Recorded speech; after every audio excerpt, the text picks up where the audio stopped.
Hello students, और कैसे हैं आप सब। आज का टॉपिक है हम लोगों का क्लास 11 प्रोजेक्टाइल मोशन। जैसा कि आप लोगों ने पिछले वीडियो में देखा, हम लोगों ने मोशन को पढ़ा और हमने आपको बताया था according to the dimension there are 3 types of motion, 1 dimensional motion, 2 dimensional motion and 3 dimensional motion. The straight line motion is the example of the 1 dimensional motion. जो आपने इससे पहले स्ट्रेट लाइन मोशन पढ़ा, that is the example of 1 dimensional motion, and now the projectile motion is the example of the 2 dimensional motion। अब पहले आपको हम ये बता दें कि 1, 2 and 3 डायमेंशनल मोशन होता क्या है। देखिए, हमारा जो एक फ्रेम ऑफ रेफरेंस होता है, जैसा कि मैंने आपको पिछले वीडियो में आपको बताया था, there is a frame of reference। frame of reference is a frame in which we locate the motion of a body in coordinate geometry। This is x, y and z। But जब हम इसको board पर represent करते हैं तो इस तरह से रिप्रेजेंट करते हैं। तो एक्चुअली ये है क्या कि जब आप इसको x, y and z coordinate में रिप्रेजेंट करते हो तो z coordinate is here, not here, it is here. It means that if you want to make x, y and z coordinate, then that will be in the shape of this coordinate. ये coordinate है x, y, z। तो अगर हमको किसी एक की जरूरत हुई तो 1 डायमेंशन, 2 की जरूरत हुई तो 2 डायमेंशन और तीनों की जरूरत हुई तो 3 डायमेंशन। तो that is the projectile motion is the example of the 2 dimensional motion. And now we take x y. अब मैं आपको एक डेफिनेशन, जैसे आप क्या लिखेंगे प्रोजेक्टाइल मोशन का, कि what is the definition of the projectile motion. हम कहेंगे that motion of object in which object moves under the effect of gravitational acceleration but not moves vertically upward or downward। मतलब कि वो अर्थ के तो gravitational force में move करेगा, लेकिन वो वर्टिकली स्ट्रेट ना तो ऊपर जाएगा और ना तो नीचे आएगा। It means that like that, जैसे आप लोग बंदर को पत्थर मारते हो, तो बंदर को पत्थर मारते हो तो कैसे, आप यहाँ खड़े हो and you throw a stone, then it goes that like this path. This is a projectile motion. In this motion, object covers both directional distance in x and y also, and moves under the effect of gravitational force. This is an example of the projectile motion. And now we are going to find out the path of the projectile. Path of the projectile का path कैसा होता है? This is a very important derivation, and you should watch it carefully. And also you can take the screenshot of this derivation. So now we are going to derive the formula for the path of the projectile. Now this is the coordinate system. This is x coordinate and this is y coordinate. An object or a stone thrown by making angle theta with the x with initial speed u। एक theta angle के साथ x के साथ हमने किसी को u speed से क्या कर दिया, थ्रो कर दिया। तो अब आप जानते हैं कि यहाँ से इसका कोऑर्डिनेट बनेगा, ये u हुआ तो ये इसका क्या हो गया, x है तो ux, ये क्या हो जाएगा, ux is equal to u cos theta and this is ui and ui is equal to u sin theta. आपने पढ़ा है हॉरिजॉन्टल एंड वर्टिकल कंपोनेंट।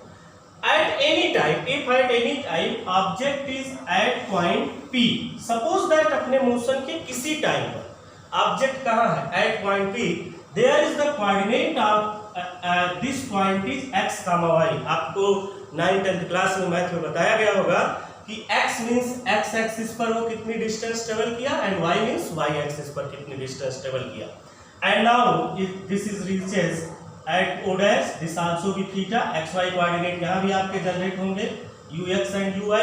तो सबसे पहले हम कंसीडर क्या करेंगे, हम लोग कंसीडरेशन में हमारे क्या, हम लोग कहेंगे let us consider object or a stone thrown with initial velocity u by making theta with the x coordinate and at point P its coordinate is x, y। x, y का means कि x axis पर x distance और y axis पर y distance after time t। तो now we then x is equal to क्या होगा, आपको मैंने एक इक्वेशन पिछले वीडियो में दिया है, इक्वेशन ऑफ मोशन। वो आपका है क्या, हम लोग जानते हैं v is equal to u plus at। v is equal to u plus at। तो x डायरेक्शन के लिए क्या हो जाएगा v। अब यहां से अगर आप लोग ध्यान से देखिए तो हमारा जो x एक्सिस के अलोंग जो हमारा एक्सीलरेशन है वो जीरो है। एक्सीलरेशन क्या है, जीरो है। तो आप यहां से एक इक्वेशन आपके पास और है, क्या है, h is equal to ut plus half at square and third equation also you है v square equal to u square plus 2as। अब अगर ग्रेविटेशनल में होगा तो आप जानते हैं a की जगह h हो जाएगा। तो then x is equal to क्या हो जाएगा ux। ध्यान रखिए ux यानी the component of the velocity in x direction plus, चूंकि ऑब्जेक्ट अपवर्ड डायरेक्शन में जा रहा है इसलिए माइनस होगा हाफ at स्क्वायर। देखिए along the x direction the acceleration is zero. x direction के along जो एक्सीलरेशन है वो क्या है, जीरो है, इसलिए ये पूरा टर्म हमारा क्या हो जाएगा, जीरो हो जाएगा। Then x is equal to ux, आपने यहाँ लिखा है u cos theta into T, this is equation first and you can also write that t is equal to x upon u cos theta, this is equation second. ये क्या हो गया आपका equation second हो गया। नाउ फॉर y डायरेक्शन, या आप कह सकते हो फॉर y कोऑर्डिनेट, आप फिर वही फार्मूला लगाएंगे, y इज इक्वल टू क्या आपका हो जाएगा ut minus half gt square, ut minus half gt square. अब यहाँ g एक्ट कर रहा है, क्योंकि अगर g नहीं होता तो ऑब्जेक्ट ऊपर से नीचे ना आता, यानी ग्रेविटेशनल एक्सीलरेशन के इफेक्ट में मूव ना करता। तो देन यहां से आप क्या करिए, बहुत सिंपल है। देखिए आप केवल और केवल टेक्निक को याद रखिए। देखिए फिजिक्स के डेरिवेशन में टेक्निक याद करना, हमको किस टेक्निक में क्या करना है। यहां हमें कुछ नहीं करना है, इक्वेशन सेकंड से आप लोगों ने t की वैल्यू फाइंड किया है, पुट कर दीजिएगा कि बस हम कहेंगे पुटिंग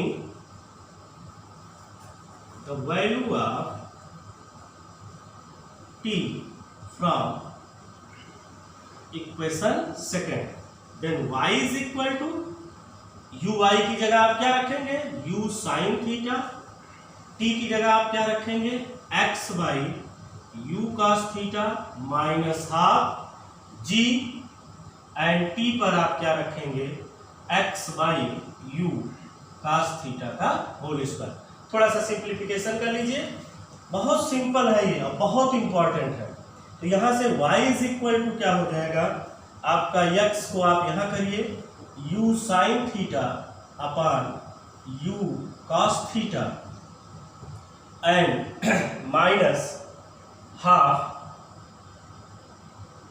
g बाई, थोड़ा मैं एक साथ लिख रहा हूं, 2 u square cos square theta into x square.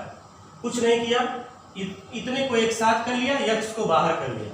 आप ये बताइए u cancel out and sin theta by cos theta is equal to क्या हो जाएगा tan theta, sin theta by cos theta is equal to क्या हो जाएगा tan theta. Then y is equal to tan theta into x minus g by 2 u square cos square theta into x square. आप कह सकते हो tan theta is equal to a and g by 2 u square cos square theta is equal to b। Then y का form क्या हो गया ax minus bx square. अगर आप लोगों ने कोऑर्डिनेट ज्योमेट्री में पढ़ा है, जैसे लाइट का इक्वेशन होता है y is equal to mx plus c, वैसे ये इक्वेशन पैराबोला का इक्वेशन है। किसका इक्वेशन है, पैराबोला का। देखिए आपके मैथ में सभी कर्व के इक्वेशन है, सर्किल के भी है, पैराबोला के भी है, हाइपरबोला के भी है।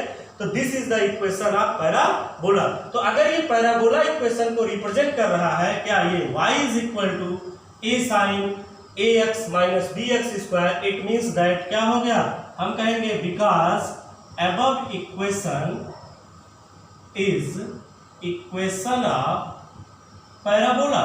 ये किसका इक्वेशन है, पैराबोला का। That so the path of projectile will be parabolic. कैसा पाथ होगा, पैराबोलिक पाथ होगा।